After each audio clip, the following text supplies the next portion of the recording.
خرید و فروخت کے لیے ایک لفظ استعمال کیا گیا ہے بیع، اور بیع کا لفظ قرآن مجید میں تقریباً 15 دفعہ آیا ہے۔ دوسرا لفظ استعمال کیا گیا ہے تجارت۔ تاجر کس کو کہتے ہیں؟ صناعت التاجر، یعنی جس کا کاروبار ہی تجارت ہو اس کو تاجر کہا جاتا ہے۔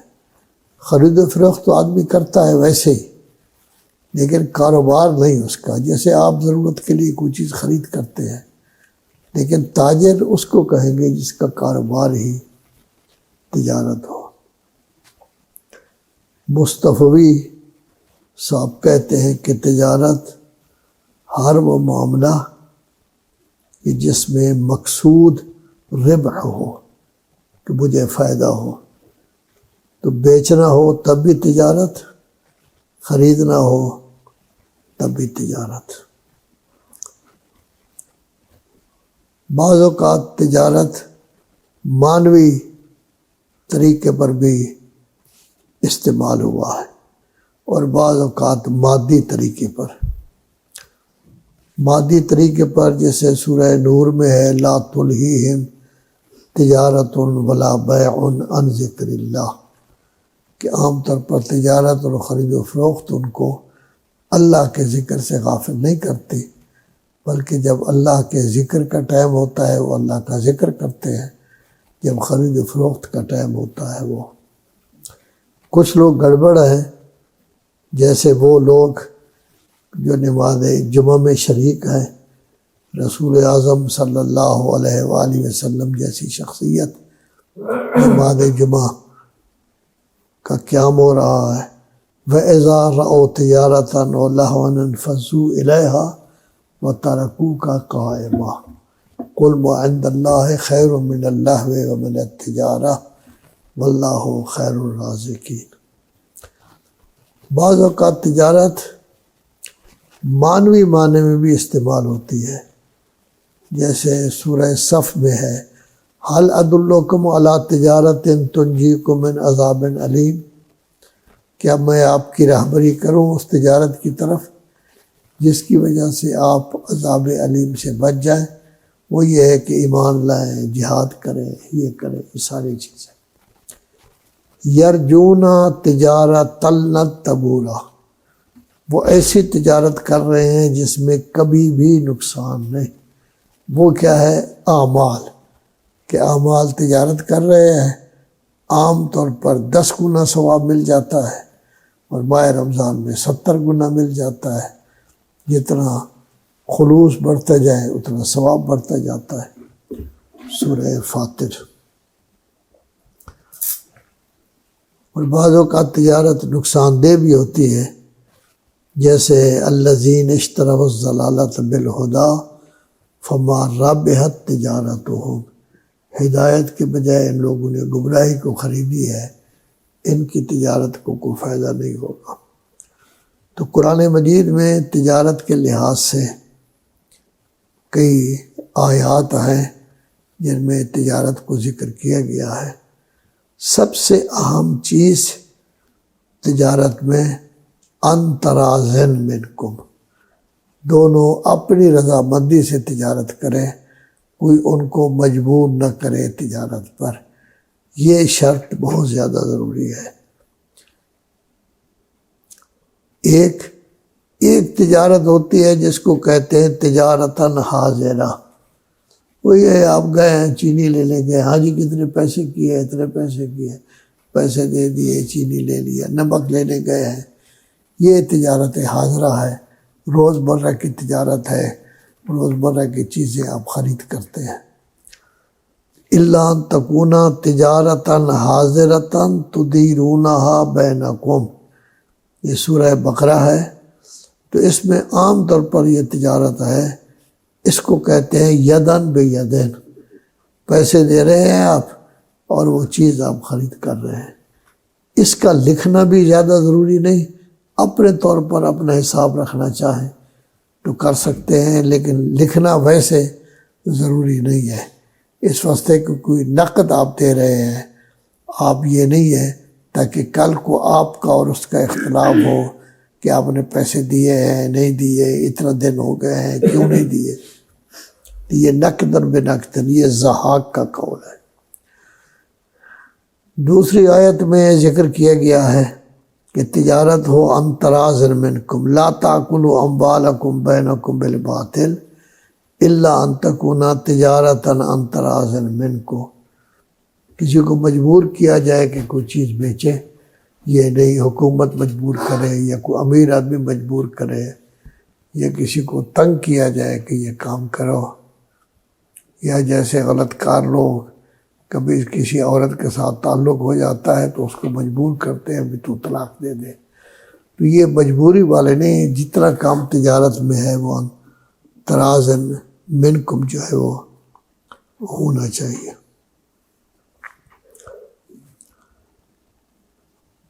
تراز میں تجارت کیا ہے کہ جب دونوں آپس میں راضی ہیں اور بات چیت کر رہے ہیں تو جب تک وہ جدا نہیں ہوتے اس وقت تک ان کو اختیار بھی ہے کہ واپس کر سکتے ہیں، لیکن جس وقت جدا ہو جائیں اس وقت اختیار ختم ہو جائے گا، تو گویا کہ تفرق کے ذریعے بیع امضا ہو جاتی ہے، یا یہ ہے کہ نہیں ویسے ہی بیٹھے ہوئے بھی وہ آپس میں بیع کو امضا کر لیتے ہیں، کہتے ہیں جی بس بات پکی ہو گئی، خواہ وہ ہاتھ دے دیتے ہیں صفقہ یا ویسے کہہ دیتے ہیں کہ بات پکی ہو گئی۔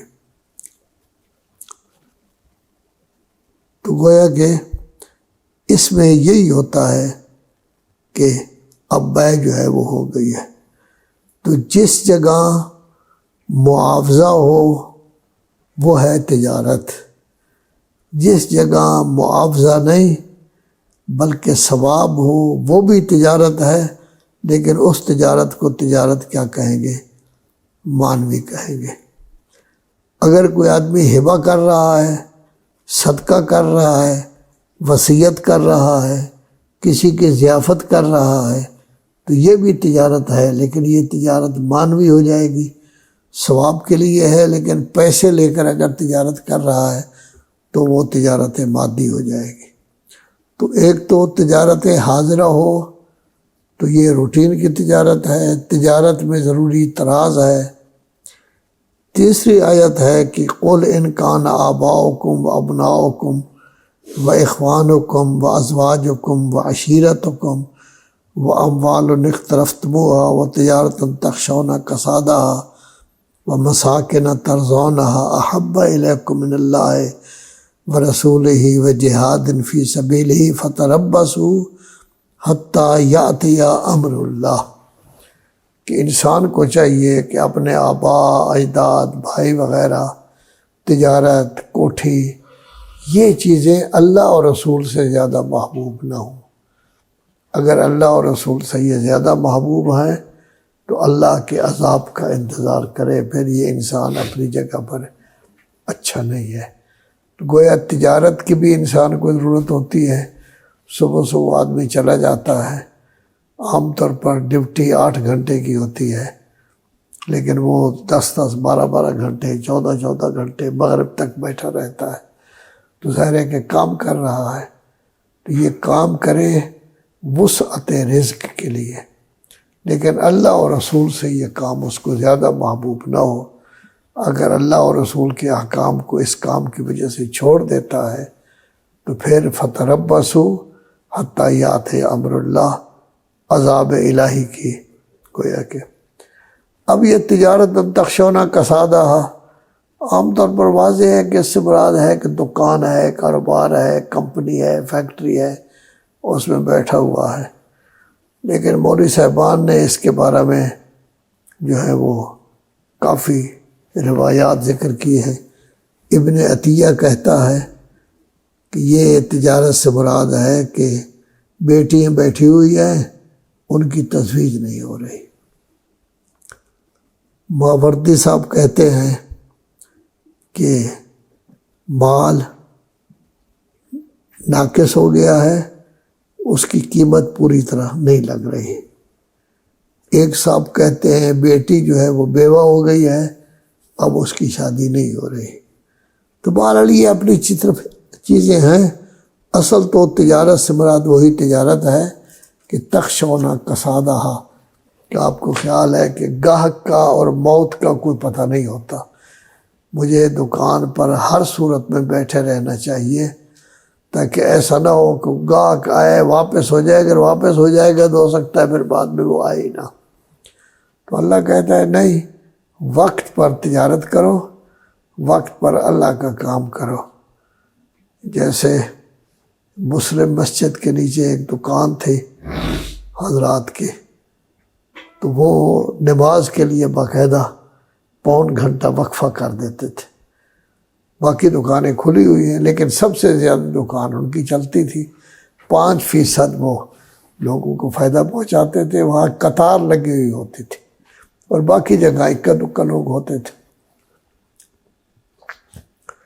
رجال اللہ تلہیہم تجارت ولا بیع عن ذکر اللہ و اقام الصلاۃ و ایتاء الزکوٰۃ یخافون یوما تتقلب فیہ۔ تو یہ سورہ نور کی آیت ہے۔ یہ تجارت گویا کہ کیا ہو جائے گی؟ معنوی ہو جائے گی کہ تجارت آپ کر رہے ہیں، ظاہری تجارت ہے، لیکن جب اللہ کے ذکر کا ٹائم آئے اس وقت اللہ کا ذکر کریں، نماز کا ٹائم آئے نماز پڑھیں، زکوٰۃ کا ٹائم آئے زکوٰۃ دیں۔ کیوں؟ ان کو خوف ہے تخافون یومن، کہ جس میں قلوب اور ابصار الٹ ہو جائیں گے، تو اس خوف کی وجہ سے یہ کوشش کرتا ہے کہ ہر وقت جو کام جس چیز کی ضرورت ہے اسی کے مطابق وہ کام کرے، دوسری طرف جو ہے وہ نہ جائے۔ ان الذین یتلون کتاب اللہ واقاموا الصلاۃ وانفقوا مما رزقناہم سرا وعلانیہ یرجون تجارتا لن تبور۔ یہ در حقیقت تجارت معنوی ہے کہ یہ لوگ اللہ کی کتاب کی تلاوت بھی کر رہے ہیں، نماز بھی قائم کر رہے ہیں، ہم نے جو کچھ دیا ہے اس میں سے خرچ بھی کر رہے ہیں سرا وعلانیۃ، تاکہ ایسی تجارت ان کی ہو کہ جس میں کسی قسم کا وہ نقصان نہ ہو۔ ابن عباس کہتے ہیں کہ یہ تجارت کیا ہے؟ جنت کے لیے کر رہے ہیں۔ آلوسی بھی یہی کہتے ہیں، ماوردی بھی یہی کہتے ہیں۔ بغوی کہتا ہے کہ یہ تجارت ہو رہی ہے ثواب کے لیے۔ زمخشری، بیضاوی، نصفی، خازن یہ سب یہی کہتے ہیں کہ یہ ثواب کے لیے ہو رہی ہے۔ فخر الدین رازی کہتے ہیں کہ وہ تجارت جس میں کوئی نقصان نہیں ہوتا وہ ہے اخلاص۔ عمل کر رہا ہے آدمی دکھاوے کے لیے تب بھی اس کو کوئی فائدہ نہیں، اخلاص ہوگا تو تب یہ عمل گویا کہ کیا ہے؟ فائدہ دے گا۔ عبد الکریم خطیب کہتے ہیں وہ تجارت جس میں نقصان نہ ہو اس کو کہتے ہیں رابحہ۔ تو اصل مطلب کیا ہے؟ اصل مطلب یہی ہے کہ انسان تجارت ایسی کرے جس میں نقصان نہ ہو، تو اللہ کے احکام پر اگر عمل پیرا ہوگا، خواہ جنت کے لیے ہو، ثواب کے لیے ہو، اخلاص وغیرہ، تو اس میں کوئی نہیں۔ اور وہ تجارت مخلصانہ کرے تاکہ اس کو نقصان نہ ہو، فائدہ اٹھائے، تب بھی وہ اپنی جگہ پر ٹھیک ہے، لیکن اتنا فائدہ اٹھائے جتنا فائدہ اٹھانے کا حق ہے۔ یہ نہیں ہے کہ اپنی چیز کو ذخیرہ اندوزی کے طور پر رکھ لے کہ جب بہت ہی مہنگی ہو جائے گی لوگ مجبور ہو جائیں گے اس وقت مہنگی کر کے میں بیچوں گا۔ تو یہ تجارت ظاہری نفع رکھتی ہے لیکن حقیقتاً اس کا کوئی فائدہ جو ہے وہ نہیں ہے۔ ناصر مکارم شرازی تو کہتے ہیں کہ جی تجارت اصل وہی ہوتی ہے کہ جس میں انسان اللہ کو سامنے رکھ کر کام کرے، کہ اللہ تبارک و تعالیٰ میرے ہر معاملے کو دیکھ رہا ہے، لذا کام مجھے ایسا کرنا چاہیے کہ جس میں اللہ راضی ہو۔ تو سب سے پہلا تو یہ ہے کہ اس کا راس مال محفوظ رہے، اور دوسری چیز جو ہے وہ یہ ہے کہ وہ اس طرح کی زندگی گزارے کہ کسی شے کی اسے کوئی احتیاج نہ ہو۔ تیسرا، اللہ تبارک و تعالیٰ کے ساتھ تجارت کرے گا تو اللہ قلیل کے بجائے بہت زیادہ مال دے دیتا ہے۔ وہاں یہ پرافٹ جو ہے وہ 10% یا 15% یا ایسا نہیں ہوتا، بلکہ 80% تک ہی چلا جاتا ہے۔ اور اللہ اس طرح پرافٹ دیتا ہے کہ ذرہ برابر بھی اگر آپ کام کریں، من یعمل مثقال ذرۃ خیرا یرہ، تب بھی اللہ اس کا منفعت جو ہے وہ دیتا ہے۔ پھر اللہ کی منفعت جو ہے دگنے سے بھی بعض اوقات جو ہے وہ بڑھ جاتی ہے۔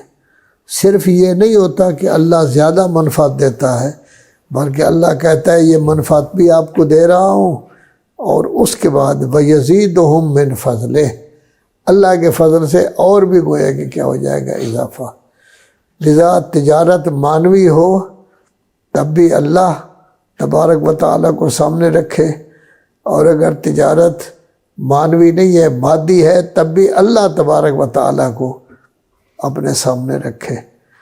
ایک شیخ صاحب تھے، مولانا صفدر حسین صاحب کے ساتھ ان کا بڑا اچھا تعلق تھا۔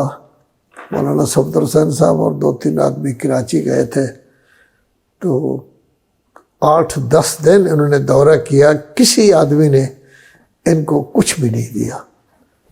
تو اس نے مشورہ دیا تھا کہ یہاں کے لوگوں کے لیے ضروری ہے کہ آپ ان کو دعوت دیں کہ کسی وقت جامعہ میں تشریف لے آئیں۔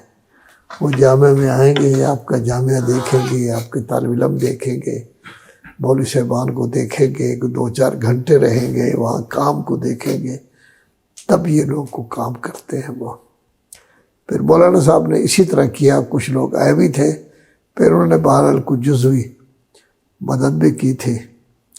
یہ سیٹھ جعفر تاجر تھا بہت بڑا، اس کا پارٹنر کوئی انگریز تھا، تو لندن میں یہ تجارت کرتا تھا۔ اس نے ایک نوکر رکھا ہوا تھا، اس نوکر کی ڈیوٹی ہے کہ وہ جب زوال شمس ہو جائے، جو کہ وہاں اذان تو نہیں ہوتی کہ آواز آئے، وہ اس کے سامنے آ کے کھڑا ہو جائے، بولے نہیں، بات چیت نہ کرے۔